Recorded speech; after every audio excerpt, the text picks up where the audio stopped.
We have had an incredible week in Boston at ASGCT 2026.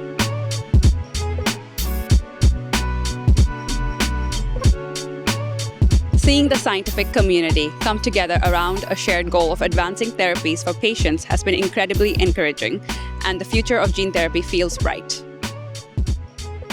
This week, our team shared 4 scientific posters focused on a better way to AAV, by helping developers get more doses from every run to reach more patients. We're not just focused on manufacturing more AAV, we're also focused on helping developers progress towards late-phase and commercial manufacturing.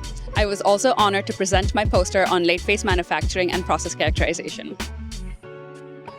We also had 2 incredible presentations, the Tools and Technology Forum and our symposium that included a case study featuring our client, Ascidian Therapeutics.